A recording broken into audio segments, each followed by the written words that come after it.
Okay बच्चों, late us discuss mechanism. ठीक है ना। Types of reaction. सबसे पहले हम देखते हैं सब्स्टिट्यूशन रिएक्शन। क्या सब्स्टिट्यूशन रिएक्शन का मतलब समझ रहे हो? सब्स्टिट्यूट कर रहा है कोई एक ग्रुप दूसरे ग्रुप को सब्स्टिट्यूट कर रहा है। ठीक है ना बच्चों। So first let us discuss substitution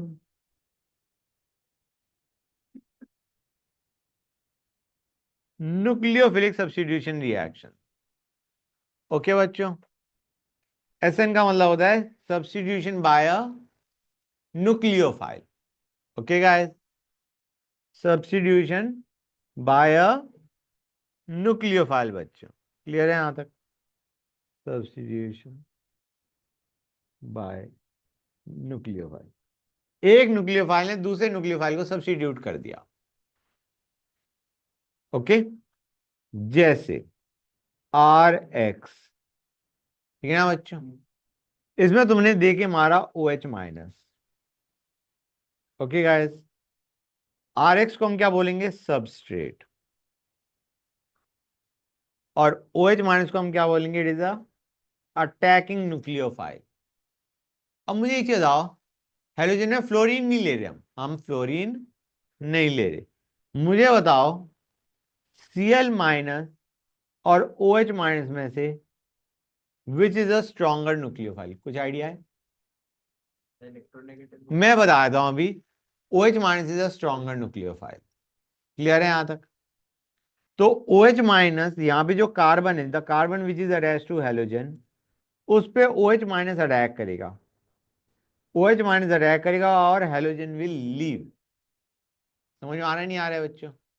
X will leave as X minus और C प्लस पे OH माइनस जुड़ गया। क्लियर है यहां तक बच्चों? तो ये हमारा प्रोड क्या देगा?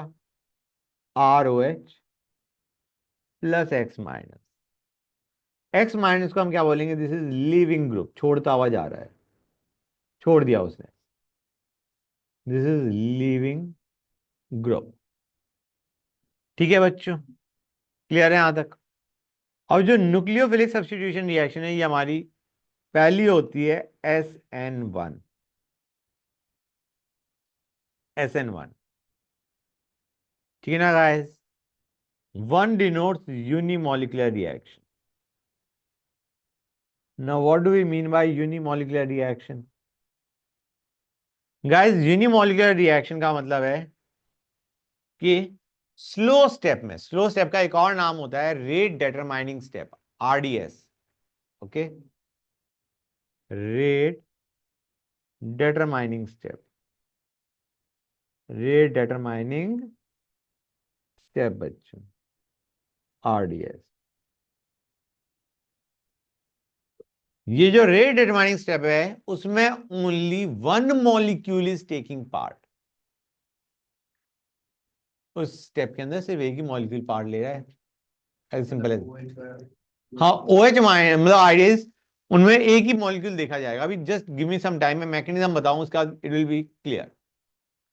जो रेट डिटरमाइनिंग स्टेप है, it is a unimolecular reaction. Unimolecular in the sense rate determining step में तुम्हारा only one molecule is present in that step, rate determining step. Clear हुआ है नहीं हुआ बच्चों? कोई डाउट यहां तक? अब SN1 जो है, it is a two step process. उनमें से एक स्टेप स्लो होगा, एक स्टेप फास्ट होगा। तो फर्स्ट स्टेप क्या है हमारा? पहला हमारा स्टेप है आर। मैं लिविंग ग्रुप को एल से डिनोट कर रहा हूं, वो मैंने एक्स और ओ एच माइनस वैसे ही ले लिया। ठीक है ना गाइस? वो भी हम केसेस देखेंगे कि किसमें SN1 होता है, किसमें SN2 होता है। अभी मैं नॉर्मली बता रहा हूं, आर एल लिया, where L is a leaving group. इसमें पहला स्टेप क्या होता है बच्चों? The first step is R plus and L minus का फॉर्मेशन। ये SN1 की बात कर रहा हूं, SN1 की बात कर रहा हूं। पहले स्टेप में क्या हो रहा है? आर और एल का बॉन्ड ब्रेक हो रहा है। एल हमेशा ज्यादा इलेक्ट्रोनेगेटिव होना चाहिए। हाँ ऑब्वियसली, तभी तो तुम्हारा आर पे पॉजिटिव चार्ज आएगा। अगर फोर्स कम इलेक्ट्रोनेगेटिव होगा तो नहीं, कम इलेक्ट्रोनेगेटिव वाला तो फिर बॉन्ड इस तरीके से ब्रेक ही नहीं होगा ना। तो आर जो एल है, L is a nucleophile, L is a electronegative atom या group of atoms. L is a electronegative atom या इलेक्ट्रोनेगेटिव ग्रुप ऑफ एटम। समझ गए बच्चों? तभी तुम्हारा जब आर एल का बॉन्ड टूटेगा तो आर पे पॉजिटिव आएगा, एल पे नेगेटिव आएगा। ये जो पहला स्टेप होता है, दिस इज स्लो स्टेप और we call it rate determining step. जो स्लो स्टेप है, मैंने बताया था ना रेट डिटरमाइनिंग स्टेप क्या होता है। It is a slow step. Okay guys, rate determining step is the slow step. Fine. तो ये हमारा, ये जो मैंने अभी जो रिएक्शन लिखी है, this is the rate determining step which determines the overall rate of reaction. This is the step which determines the overall rate of reaction. ये पहला स्टेप हो गया।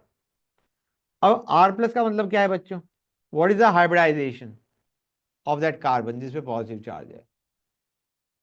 It will be sp2 hybridized. sp2 का मतलब trigonal planar. Clear है यहां तक बच्चों? गुड। अब जो सेकंड स्टेप है वो क्या होगा? Second step is fast. Okay guys, first step is a slow step, the rate determining step which determines the rate of the overall reaction. जैसे रिले रेस होती है, एग्जांपल लेते हैं, रिले रेस होती है, सुन लो बच्चों। तो होता क्या है, उसके अंदर जो सबसे स्लो दौड़ रहा है वो डिटरमिन करता है कि वो जीतेगा या हारेगा, that team. It is in a similar manner. Supposing 3 step में रिएक्शन हो रही है, ए से डी बनाना है, ए से बी बनाया, बी से सी बनाया, सी से डी बनाया। जो उनमें से सबसे स्लो हो रहा है वो डिटरमिन करेगा what is the rate of the overall reaction जिसमें ए से हम डी बना रहे।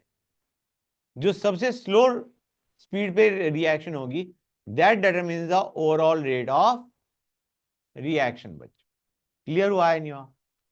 तो यहां पे 2 स्टेप में रिएक्शन हो रही है। पहला is the formation of carbocation.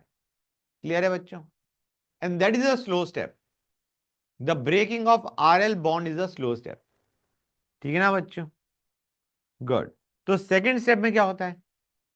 Second step में जो R प्लस बन चुका है उस पर न्यूक्लियोफाइल अटैक करता है तो गिव्स RNU।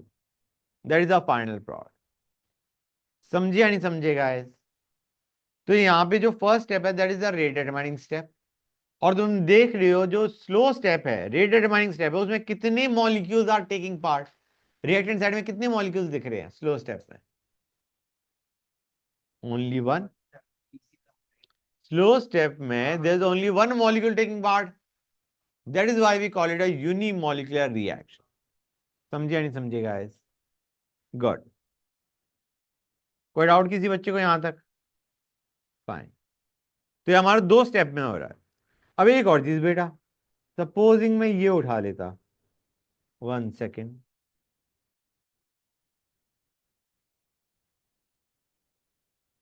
और ये L mean leaving group. Okay guys, और मैंने न्यूक्लियोफाइल जोड़ा, भेजा। जो हेलोजन, जैसे हेलोजन हम लेते थे ना, हेलोजन और OH माइनस, उसी पैटर्न में ये जो न्यूक्लियोफाइल है ये एल को हटा के खुद लग जाएगा। और इसमें बीच में वाला स्टेप क्या होगा? द स्लो स्टेप क्या होगा? पहला स्टेप होगा यहां से इनका बाहर ब्रेक कर जाना, बेसिकली बॉन्ड का ब्रेक कर जाना, to give C plus and L minus. और उसके बाद तुम्हारा न्यूक्लियोफाइल ने अटैक कर दिया। अब देखो गाइस, प्लॉट तो हम डायरेक्टली ये बना देते हैं, कोई दिक्कत नहीं। But do you realise over here कि you are getting a chiral centre in the molecule? हाँ है ना बच्चों? तो यहां पे अब देखो, इंपॉर्टेंट चीज, इंटरमीडिएट में क्या बन रहा था? इंटरमीडिएट क्या बन रहा था यहाँ पे? कार्बोकटायन। लिविंग ग्रुप बाहर गया, पॉजिटिव चार्ज आया, you are getting a carbocation. क्योंकि कार्बोकटायन बन रहा है तो do you realise it is planar structure, है ना? अभी हमने डिस्कस भी किया था। तो इस पे जब तुम न्यूक्लियोफाइल जोड़ोगे तो न्यूक्लियोफाइल का अटैक तो ऊपर से भी हो सकता है और इधर से भी हो सकता है।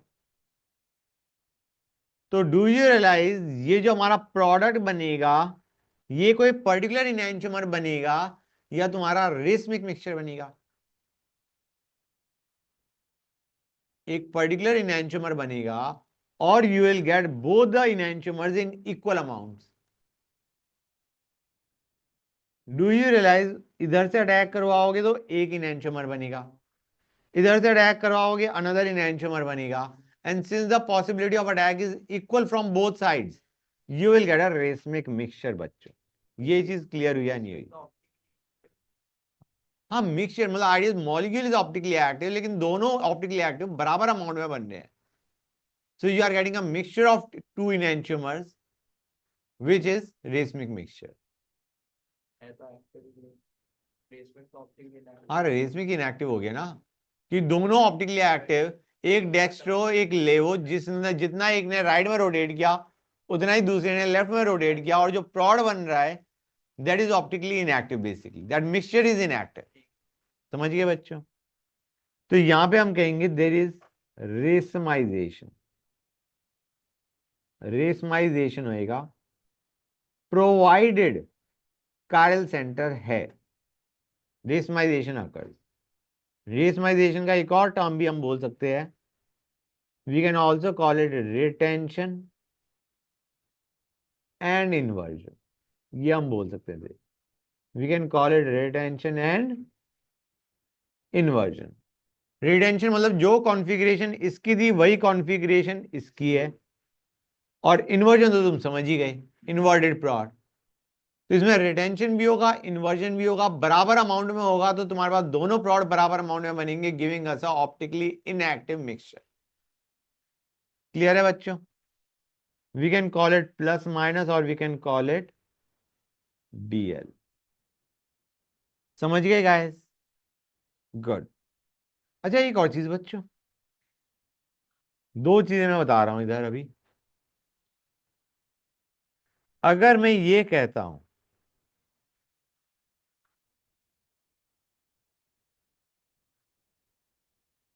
Will you get a, will there be racemisation in this case? क्यों? कायल सेंटर ही नहीं है। हाँ है ना बच्चों? You will get a optically inactive compound. समझ गए बच्चों? You will get a optically inactive compound. क्यों? क्योंकि देयर इज नो कायल सेंटर प्रेजेंट। अच्छा गाइस बाई चांस कुछ ऐसा होता तो?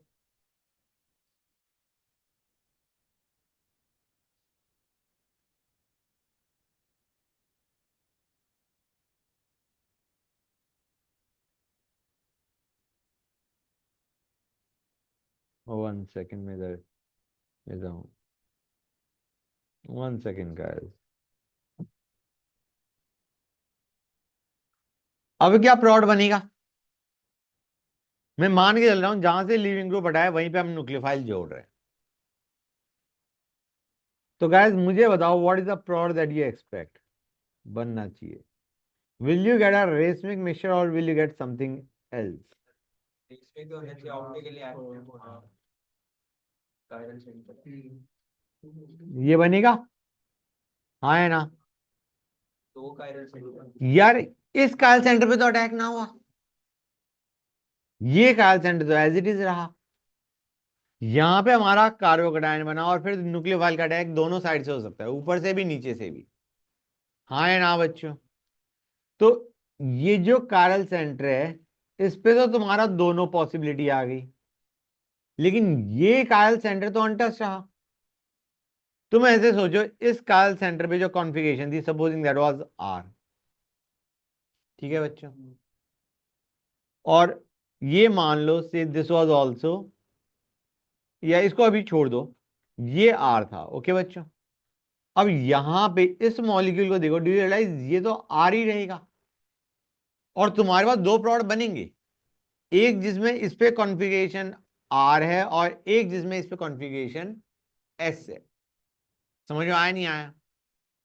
जिस काल सेंटर पे अटैक ही नहीं हुआ उस पे तो कोई दिक्कत नहीं, जहां पे अटैक हुआ वहां पे दोनों पॉसिबिलिटी थी बनने की। अभी हमने ऊपर यही तो डिस्कस किया था, ऊपर से भी अटैक हो सकता है, नीचे से भी हो सकता था। इस कार्बन पे दोनों तरफ से अटैक हो सकता है। Once the leaving group leaves, nucleophile का अटैक दोनों पोजीशन से हो सकता है। तो ये got both possibility, R as well as S configuration. तो जो तुम्हारे पास कंपाउंड बनेगा वो बनेगा आर आर और आर एस। समझ आ रहा है नहीं आ रहा है बच्चों?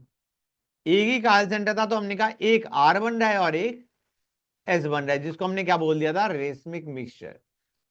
यहां पे तुम्हारे पास जो प्रोडक्ट बन रहा है एक आर आर बन रहा है और एक आर एस बन रहा है। अब ये आपस में क्या है, दे आर डायस्टीरियम। तो डोंट बी इन अ हरी के रेसमिक बन रहा है, इट डिपेंड्स, कोई और काल सेंटर तो नहीं प्रेजेंट था मॉलिक्यूल के अंदर। समझ में आया नहीं आया बच्चों? I think it is clear to you now, कोई दिक्कत नहीं आनी चाहिए किसी भी बच्चे को। गुड, कर लिया नोट? फाइन। इसका जो रेट है, मैंने कहा क्या कहा था, rate of overall reaction depends on the rate determining step. और रेट डिटरमाइनिंग स्टेप में सिर्फ there was only one thing, that was your substrate, जिसमें तुम्हारा कार्बन और लिविंग ग्रुप का बॉन्ड टूट रहा था। तो rate is directly proportional to concentration of substrate. जैसे तुम्हें याद है मैं क्या बताना चाह रहा हूं तुम्हें, अगर हमारे पास a plus B giving C plus, या a plus two B giving C plus D है, केमिकल इक्विलिब्रियम में हमने क्या पढ़ा था, रेट क्या होता है, के ए, ये था या नहीं था? Remember this guys? याद आ रहा है नहीं आ रहा है? जो भी हमारा स्टाइशियोमेट्रिक कोएफिशिएंट है उसको हम पावर में भेज देते थे। तो अब यहां पे देखो बच्चों, यहां पे इस रिएक्शन के अंदर, किस रिएक्शन के अंदर,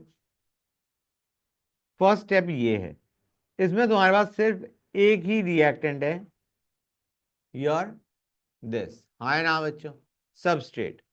तो क्या मैं इसे K into concentration of substrate लिख सकता हूं? हाँ, प्रोपोर्शनैलिटी की जगह हमने इक्वल टू साइन लगा दिया, तो ये लगा K into concentration of substrate, that is the rate of reaction बच्चों। समझ गए गाइस? अब पहली चीज, मैंने अभी तक तुम्हें कार्बोकैटायन बनाया और वहीं पे न्यूक्लियोफाइल का अटैक करवा दिया। बट रिमेंबर, कार्बोकैटायन के अंदर there is always possibility of rearrangement. पता चला कि पहले कार्बोकैटायन बना जैसे बनना चाहिए भी था, उसके बाद कार्बोकैटायन में रीअरेंजमेंट हुआ, और रीअरेंजमेंट के बाद क्या हो गया, न्यूक्लियोफाइल का अटैक हो गया। मतलब जरूरी नहीं है जहां से लिविंग ग्रुप गया है वहीं पे न्यूक्लियोफाइल अटैक कर रहा है, क्योंकि बीच में there is possibility of rearrangement. ये चीज समझ में आई नहीं आई? समझ गए गाइस? कि तुम रीअरेंजमेंट कैसे होगा वो अभी बाद में बताऊं, मैं बस ये बता रहा हूं कि जरूरी नहीं है जहां से लिविंग ग्रुप हटाए वहीं पे न्यूक्लियोफाइल अटैक करे, क्योंकि उसमें के बीच में एक स्टेप आ रहा है जहां पे कार्बोकैटायन बन रहा है, और कार्बोकैटायन में रीअरेंजमेंट हो सकता है, जिसकी वजह से हम डिफरेंट प्रोडक्ट भी ऑब्टेन कर सकते हैं। Got it guys? गुड। यहां तक किसी बच्चों को डाउट? अब कार्बोकैटायन बन रहा है तो रेट ऑफ रिएक्शन सबसे जल्दी किस में होना चाहिए, 1 डिग्री में, 2 डिग्री में, 3 डिग्री में, बेंजाइलिक में, अलाइलिक में? सबसे जल्दी तुम्हारा रिएक्शन कौन शो करेगा? स्लो स्टेप में देखो, तुम्हारा कार्बोकैटायन बन रहा है, स्लो स्टेप ही था कार्बोकैटायन का बनना। अगर कार्बोकैटायन स्टेबल है तो रिएक्शन जल्दी होगी या धीरे होगी? जल्दी होगी। प्रोडक्ट प्रोडक्ट के टर्म्स में देखो। हाँ, प्रोडक्ट ट्राई टू अंडरस्टैंड, हम आर एल में से पहले स्टेप में ये कर रहे हैं, R plus L minus, and this is the rate determining step. जितना ज्यादा स्टेबल आर प्लस उतना जल्दी तुम्हारा रिएक्शन होगी। क्लियर है या नहीं बच्चों? समझ गए गाइस? क्लियर हो गया ना? तो सबसे जल्दी रिएक्शन किस में होगी, बेंजाइल। उससे धीरे किस में होगी? अलाइल, क्योंकि इन दोनों में ही कार्बोकेटायन रेजोनेंस स्टेबलाइज्ड है। फिर 3 डिग्री, 2 डिग्री, 1 डिग्री और CH3। इन तीन में हम किससे देखेंगे? हाइपर कॉन्जुगेशन से। समझ आ रहा नहीं आ रहा है बच्चों? ये दोनों रेजोनेंस स्टेबलाइज, ये तीनों हाइपर कॉन्जुगेशन से स्टेबलाइज, ये नॉट स्टेबलाइज। हम कार्बोकेटायन की स्टेबिलिटी देख रहे हैं और कुछ नहीं कर रहे, कुछ नई चीज नहीं करेगा। क्लियर हुआ है नहीं हुआ बच्चों? That is good. अब देखो गाइस बच्चों, अगर मैं ये लेता हूं बेटा, इसमें हम क्या सोचेंगे, SN1 या कुछ और? SN1 के लिए हम देखते हैं स्टेबिलिटी ऑफ कार्बोकेटायन। यहां पे डू यू रियलाइज ये कार्बोकेटायन स्टेबल होगा क्या? डोनेटिंग ग्रुप हाइपर कॉन्जुगेशन से देख रहे हैं, इंडक्टिव नहीं देख रहे, hyper conjugation. 9 hyper conjugating structures होंगे, बहुत ज्यादा स्टेबल कार्बोकेटायन है। तो इसमें अगर हमें ब्रोमीन हटाना है तो हम SN1 सोचेंगे। पहले हमने CBr बॉन्ड ब्रेक कर दिया। क्या बनाया बच्चों मैंने? अभी तुमने और मैकेनिज्म नहीं देखे, इसलिए तुम्हें थोड़ा अजीब सा लग रहा होगा, SN1 सोचेंगे। आइडिया इज यहां पे जो अभी मैंने रिएक्शन तुम्हें समझाई है वही कर रहे हैं हम, कि पहले ब्रोमीन और C का बॉन्ड ब्रेक करा, कार्बोकेटायन बनाया, रीअरेंजमेंट हो सकता है तो रीअरेंजमेंट करा, और अब न्यूक्लियोफाइल का अटैक करवा रहे हैं। ठीक है ना गाइस? न्यूक्लियोफाइल मैंने ले लिया वाटर, न्यूक्लियोफाइल क्या ले लिया? पानी। तो ये यहां पे अटैक करेगा। क्लियर है गाइस? अब डायरेक्टली क्या तुम्हारे पास OH आ जाएगा या बीच में एक और इंटरमीडिएट बनने वाला है? एक इंटरमीडिएट तो तुम्हारा कार्बोकेटायन था। डू यू रियलाइज ये पहले OH2+ बनाएगा, ऑक्सीजन इधर अटैक करेगा, हाँ या ना बच्चों? अभी उसमें से H बाहर निकला नहीं है, समझ में आ रहा है नहीं आ रहा है बच्चों? गुड। और उसके बाद क्या होगा बच्चों? उसके बाद यहां से हमारा H+ बाहर निकलेगा, and you will get what? Alcohol. You will gate alcohol बच्चों। अब जो OH2+ है उसमें से हमने H+ बाहर फेंक दिया और क्या बनाया बच्चों? OH। क्लियर और नॉट गाइस? गुड। पहले से न्यूक्लियोफाइल का अटैक फिर H+ बाद में। हाँ, तो ये standard of procedure kind of, क्योंकि यहां पे तुम्हारा जो न्यूक्लियोफाइल है वो आयन नहीं, it is not ion, it is a neutral molecule. KCN जैसे अगर यहाँ पे मैं OH- लेता, OH- होता तो ये नहीं बनता, फिर तुम्हारा डायरेक्टली ये प्रोडक्ट बना देते हैं। समझ आ रहा है नहीं आ रहा है? यहां पे जो तुम्हारा अटैकिंग न्यूक्लियोफाइल है दैट इज न्यूट्रल न्यूक्लियोफाइल। तो पहले उस न्यूक्लियोफाइल ने अटैक करा, उसके बाद हमारा कुछ बाहर निकल रहा है। समझे नहीं समझे guys? Good, that is great. Clear हो गया हर एक बच्चे को? ओके। तो इसका सर, हाँ बेटा बोलो। सॉरी आपको इंटरप्ट कर रहा हूँ। आज क्लास का ड्यूरेशन क्या रहेगा? बेटा around in another 10 to 15 minutes I leave the class. कोई दिक्कत? अच्छा, थैंक यू सर, सॉरी आपको इंटरप्ट किया। हाँ कोई दिक्कत नहीं।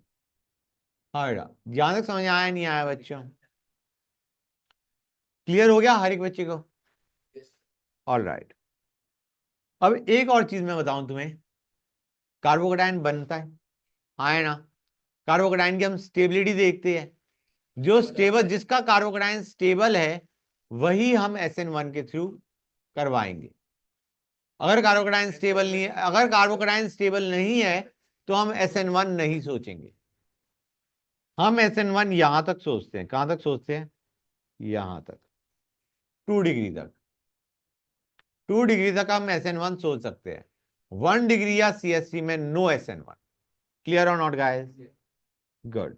And this is our last point, इसके बाद हम कहेंगे SN1 नहीं होगा। 2 डिग्री में SN1 भी हो सकता है, बाद में हम पढ़ेंगे SN2 भी हो सकता है। और जो आगे वाले केसेस हैं ये दोनों, इनमें हम SN1 नहीं सोचते, इनमें हम SN2 सोचते हैं। जब मैं बताऊंगा तब तुम समझ जाओगे। ठीक है। 2 डिग्री का लास्ट केस, 2 डिग्री में बल्कि कंफ्यूजन होता है SN1 सोचें या SN2 सोचें, क्योंकि दोनों ही ये शो कर सकते हैं। ज्यादा जो स्टेबल हो। फिर हम क्या देखते हैं, फिर then we look at other conditions which favour the reaction SN1 and SN2। Clear है यहां तक बच्चों? Good. There are other factors which determine कि तुम्हारा SN1 होगा या SN2 होगा। जैसे बच्चों, अगर तुम्हारा कार्बोकैटायन बन रहा है, कार्बोकैटायन एक तो वैसे भी स्टेबल होना चाहिए, हाँ है ना। और एक हम क्या चाह रहे होते हैं कि जब कार्बोकैटायन बन रहा है तो तुम पोलर सॉल्वेंट लो। कार्बोकैटायन जब SN1 है, SN1 के लिए एक और कंडीशन क्या है, polar solvent. We need polar solvent, हाँ, पोलर प्रोटिक सॉल्वेंट। ओके बच्चों, we need polar protic solvent for SN1। क्यों? क्योंकि जब तुम्हारा R प्लस बनेगा तो उसको, जैसे water, water is polar protic. Protic का मतलब समझते हो? पोलर प्रोटिक मतलब जिसमें इलेक्ट्रोनेगेटिव एटम से डायरेक्टली अटैच्ड कौन है? हाइड्रोजन। समझिए गाइस, अभी बताता हूं। ये स्टेबलाइज हो रहा है बच्चों, ओ आर प्लस को स्टेबलाइज कर रहा है नहीं कर रहा है बच्चों? ओ पे माइनस डेल चार्ज है, ये आर प्लस को सराउंड कर लेगा। ये चीज समझ में आई नहीं आई? ये सराउंड करने का मतलब है एक तरीके से ये इसको स्टेबलाइज कर रहा है, और जितना ज्यादा स्टेबलाइज करेगा उतना जल्दी ये बनना चाहेगा। समझ आ रहा है नहीं आ रहा है बच्चों? आर प्लस तभी तो बनेगा जब वो स्टेबलाइज हो रहा है। अब आर प्लस वैसे भी स्टेबल है अगर 3 डिग्री ले रहे हो तो, और जो सॉल्वेंट है वो भी पोलर प्रोटिक है, वो उसे सराउंड कर रहा है, हाँ है ना बच्चों? So since it is stabilizing the carbocation, carbocation will be formed easily. Okay? अब कार्बोकेटाइन से भी ज्यादा स्टेबलाइज करने की जरूरत किसको है? Leaving group. और लिविंग ग्रुप को कौन स्टेबलाइज करेगा? कार्बन को तो स्टेबलाइज करा ऑक्सीजन ने, जो लिविंग ग्रुप है उसे कौन स्टेबलाइज करेगा? हाइड्रोजन। कि हाइड्रोजन पे है प्लस डेल चार्ज। समझिए नहीं समझिएगा? इसको कौन स्टेबलाइज कर रहा है? हाइड्रोजन। और मेन हमारा जो कंसर्न है वो बल्कि आर प्लस के बजाय हमारा कंसर्न है एल माइनस, कि भाई एल माइनस को स्टेबलाइज जरूर कर दो, नहीं तो वो निकलना ही नहीं चाहेगा। समझ में आया नहीं आया?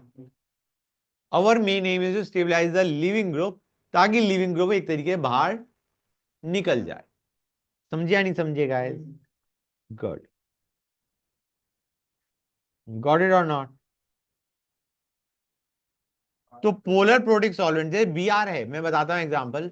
जैसे अभी हमने बी आर लिया था, हाँ, कम स्टेबलाइज हो रहा और कम स्टेबलाइज हो रहा और n माइनस हमारा हो रहा है स्टेबलाइज, ये तो दोनों ही स्टेबलाइज होंगे। तब भी निकाल देंगे क्योंकि लिविंग ग्रुप ज्यादा स्टेबलाइज होना हाँ, है। लिविंग ग्रुप स्टेबलाइज होना जरूरी है, ठीक है ना बच्चों?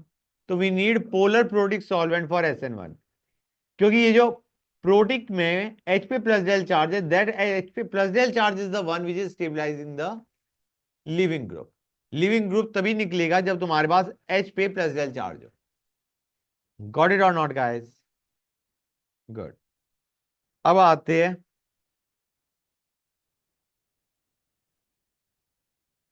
Energy versus reaction coordinate. यार ये हमने केमिकल इक्विलिब्रियम में पढ़ा था, इस टाइप के कर्व्स। याद आ रहे हैं नहीं याद आ रहे हैं? नहीं याद आ रहा होगा मोस्ट प्रोबेबली, मैं बताता हूं। आवाज नहीं बच्चों, ऐसे नहीं नहीं बच्चों, देखो प्लीज पे अटेंशन गाइस। इसको हम क्या बोलते हैं? We call it activation, activated state. इसको हम क्या बोलते हैं? एक्टिवेटेड स्टेट, या we call it transition state. इनको हम क्या बोलते हैं? We call them transition state.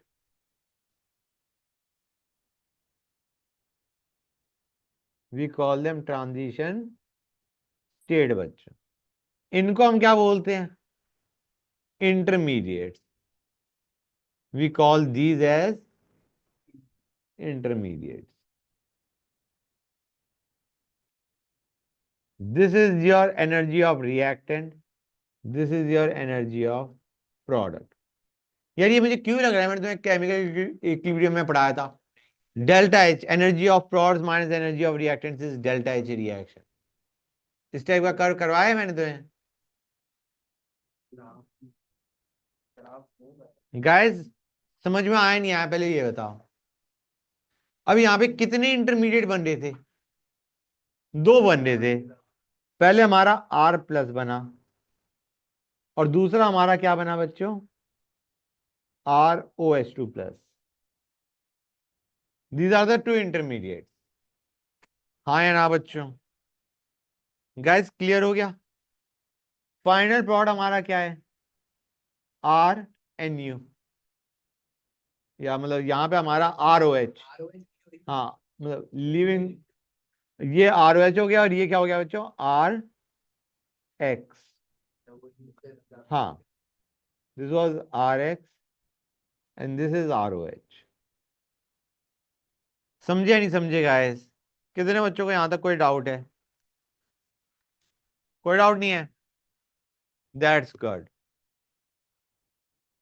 तो बच्चों अगर मैं, गाइस आवाज मत करना, ये बताओ मुझे, देखो इंटरमीडिएट जितना ज्यादा स्टेबल उतनी जल्दी रिएक्शन होगी. इतना समझ आ रहा है नहीं आ रहा है? और इंटरमीडिएट स्टेबल का मतलब उसका एनर्जी लो. तो अगर मैं लेता हूं से ये रिएक्टेंट है, एक में तुम्हारा कर्व ऐसे जा रहा है, एक में तुम्हारा से ऐसे जा रहा है. Okay guys? तो 3 डिग्री का कौन सा होगा और 1 डिग्री का कौन सा होगा?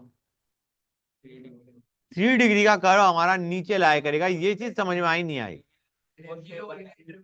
हाँ, क्योंकि इंटरमीडिएट की एनर्जी कम होगी. 3 डिग्री में इंटरमीडिएट की एनर्जी कम होगी. एक तरीके से हम ये भी कह सकते हैं, इसे क्या बोलते हैं गाइस? इस एनर्जी को बोलते हैं हम activation energy. Activation energy. It is the, सुनते आना बच्चों, it is the energy that has to be given to the reactant so that it forms product. reactant को कितनी और एनर्जी दी जाए कि वो प्रोडक्ट बना दे. ये चीज समझ में आई नहीं आई बच्चों? It is the energy which should be supplied to reactant so that it forms product. It is the extra energy which should be supplied to reactant so that it forms product. Reactant के पास already कुछ energy है, extra energy और कितनी दें ताकि वो product बना सके. तो जो एक्टिवेशन एनर्जी होगी वो 3 डिग्री के लिए ज्यादा होगी या 1 डिग्री के लिए ज्यादा होगी? फॉर SN1 ज्यादा किसके लिए होगी? 1 के लिए ज्यादा होगी ना.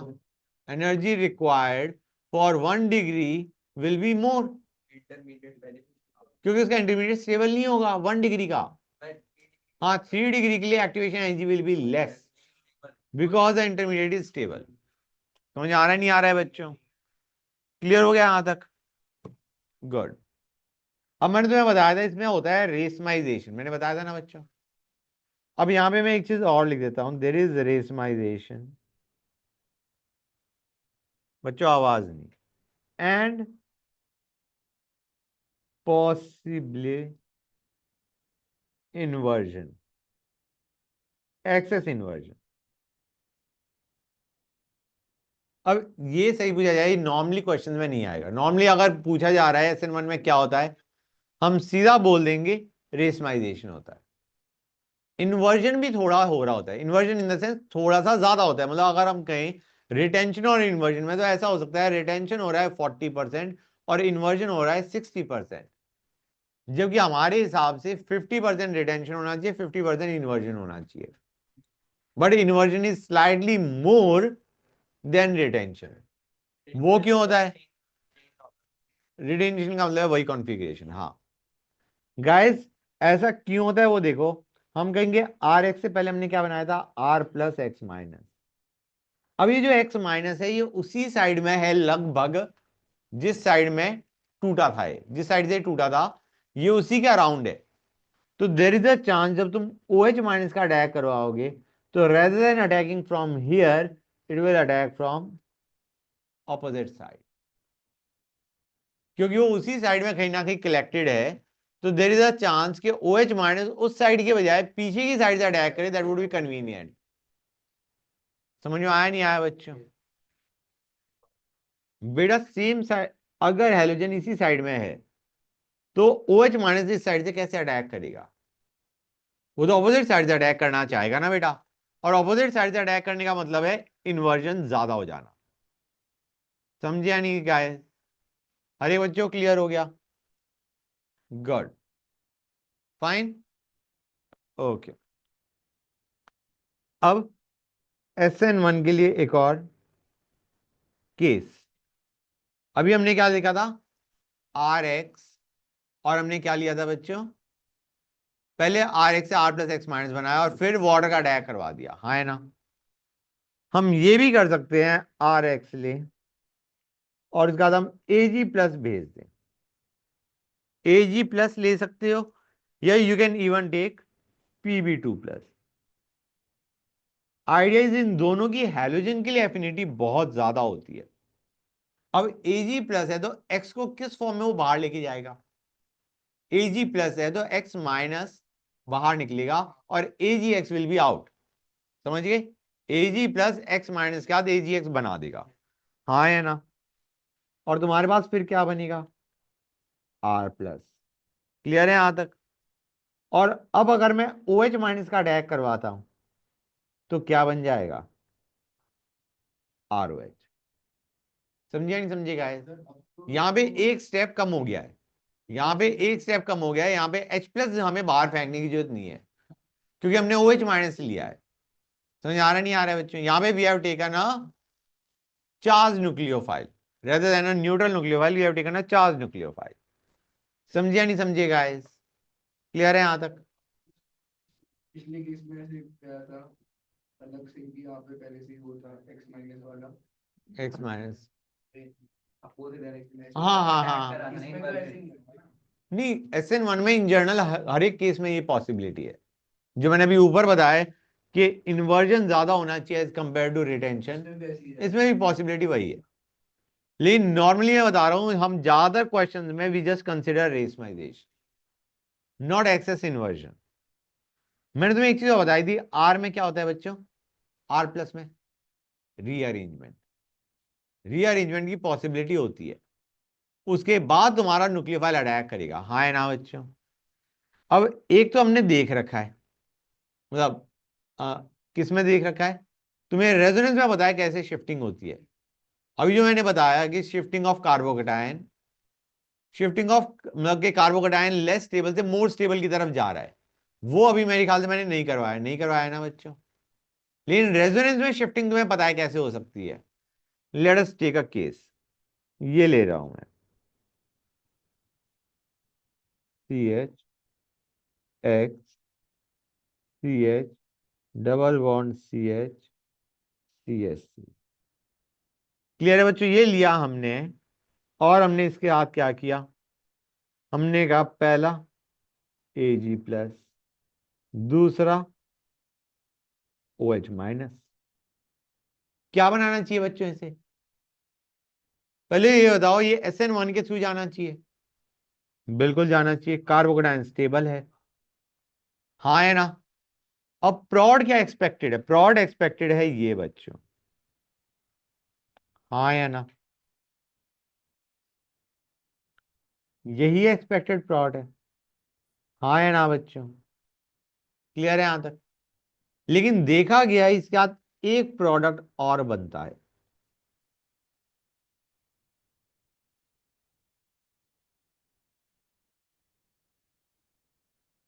ये बताओ ये कैसे बन सकता है? Double bond. पहले हम स्टेप देखो, स्टेप्स पहले वाले में हम कार्बोकेटायन बनाएंगे, हाँ या ना? AgX बाहर फेंका हमने, ये बनाया। बनाया। अब क्या हम इसके अंदर ये कैसे स्टेबलाइज्ड है? रेजोनेंस से स्टेबलाइज्ड है। अब मैं इसको इधर शिफ्ट कर दूं, कर सकते हैं नहीं कर सकते हैं guys? In that case positive कहां बनेगा?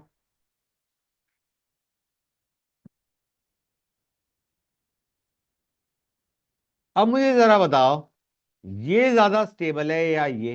बाय द वे दोनों ही स्टेबल है, रेजोनेंस स्टेबलाइज दोनों है, but which do you think is more stable? Why? यहां पे हाइपर कॉन्जुगेशन भी वर्क कर रहा है।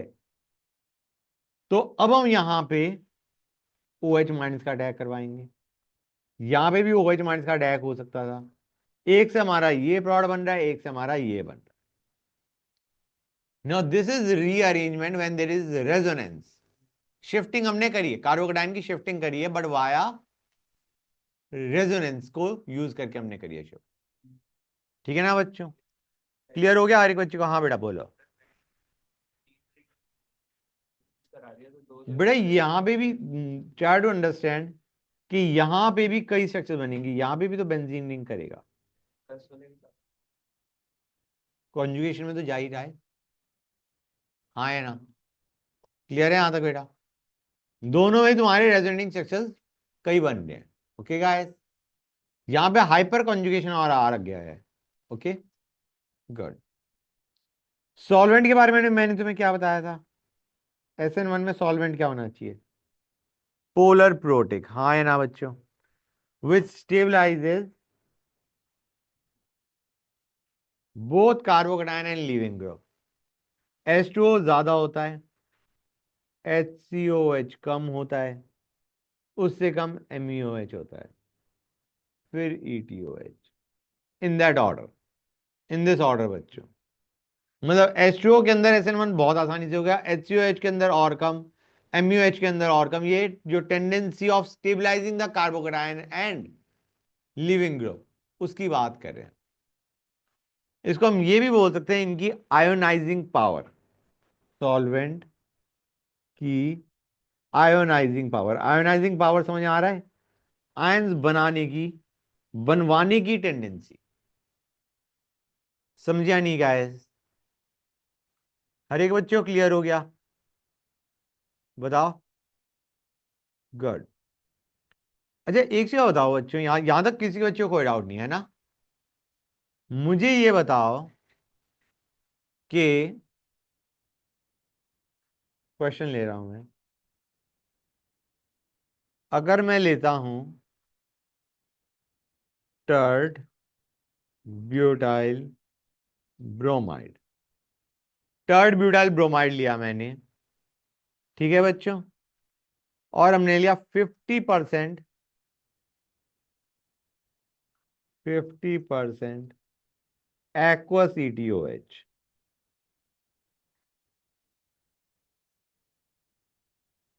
और एक बार लिया हमने 100% ETOH। जस्ट टेल मी इनके अंदर हमारा SN1 किस में जल्दी होगा? बताओ गाइस। ट्राई टू अंडरस्टैंड, यहां पे ETOH के साथ वाटर भी है, and water has more ionising power than ETOH। मतलब ये ज्यादा, इसमें SN1 की चांसेस ज्यादा है as compared to this. Clear हुआ है नहीं हुआ बच्चों? ऊपर वाले में SN1 मच इजीली होगा as compared to the second one. The reaction is 30,000 times faster. Okay बच्चों? हाँ, समझ में आ गया नहीं आ गया? सॉल्वेंट कितना मैटर कर रहा होता है। गुड। कर लिया नोट हर एक बच्चे ने? तो this will faster SN1 as compared to the next one guys. Okay good. अच्छा बच्चों एक चीज और, सपोजिंग मैं लेता हूं पोलर एप्रोटिक सॉल्वेंट। एप्रोटिक का मतलब समझ आ रहा है बच्चों? Hydrogen not directly connected to electronegative atom, जैसे DMSO, डायमिथाइल सल्फोक्साइड।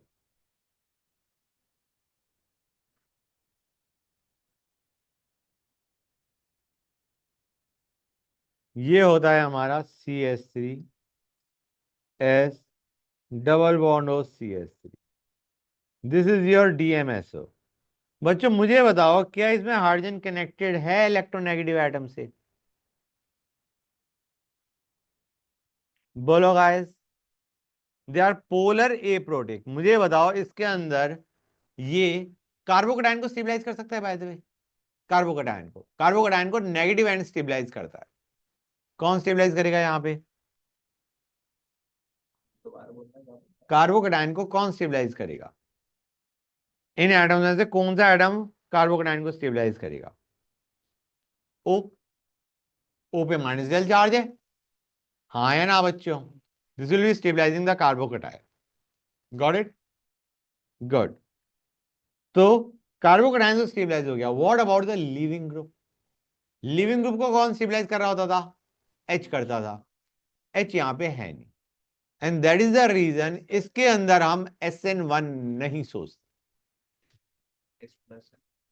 इतना ज्यादा नहीं है। Hydrogen protic, protic means hydrogen is the one which stabilises the leaving group बेटा। H is the one which can stabilise. H यहां पे है नहीं। क्लियर है गाइस? एच मतलब जिसपे प्लस डेल चार्ज काफी ज्यादा हो, ऐसा एच हमारे पास अवेलेबल नहीं है इसमें। तो इसमें हम SN1 नहीं करेंगे बच्चों। क्लियर हुआ या नहीं हुआ guys? Good. What about the effect of nucleophile attacking nucleophile? Effect of attacking nucleophile क्या होगा बच्चों, बताओ? डू यू रियलाइज और not, there will be no effect, क्योंकि nucleophile is not taking part in the slowest step. Slow step में तो हमारा R और लीविंग ग्रुप का बॉन्ड ब्रेक कर रहे थे हम।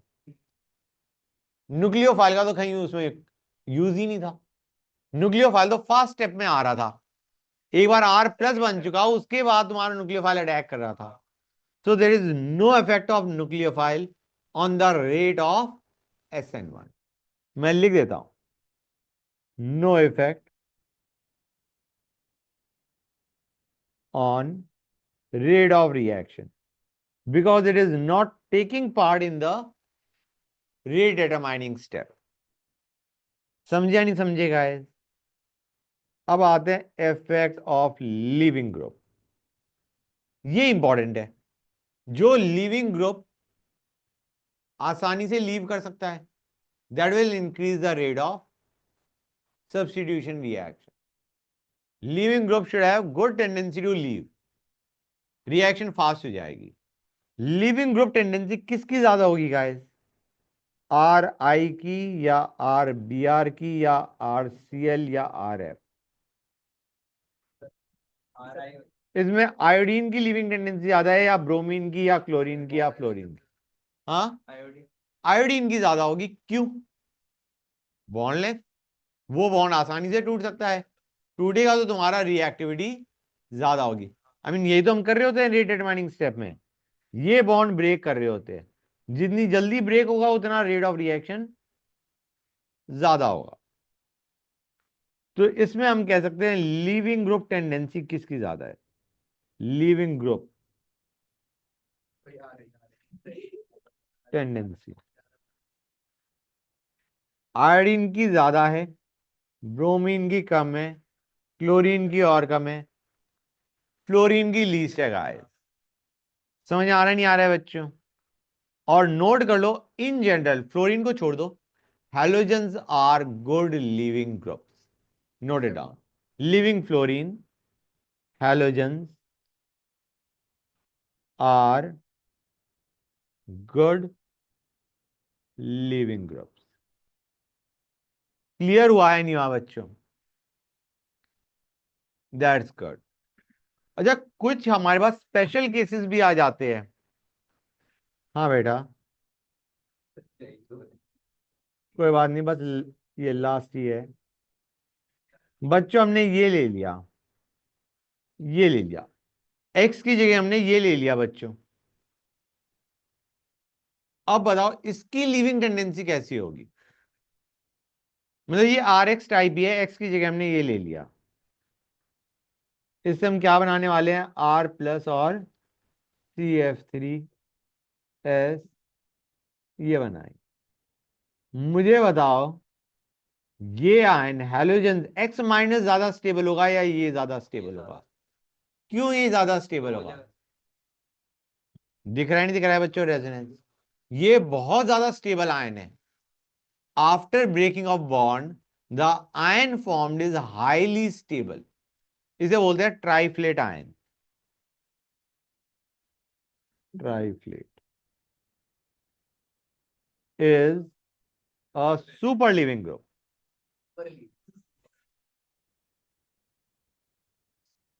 It is a very good leaving group, better than your halogen. समझ आया नहीं आया बच्चों? मतलब ये फील आ रही है कि हम बॉन्ड ब्रेक करके देखेंगे आयन की स्टेबिलिटी, मतलब जो लिविंग ग्रुप है उसकी स्टेबिलिटी। अगर लिविंग ग्रुप स्टेबल है तो तुम्हारा उसकी लिविंग टेंडेंसी काफी ज्यादा है ना बच्चों? ये this is much more stable then halogen and that is the reason it leaves very quickly. Triflate ion बच्चों। That's enough for today, guys.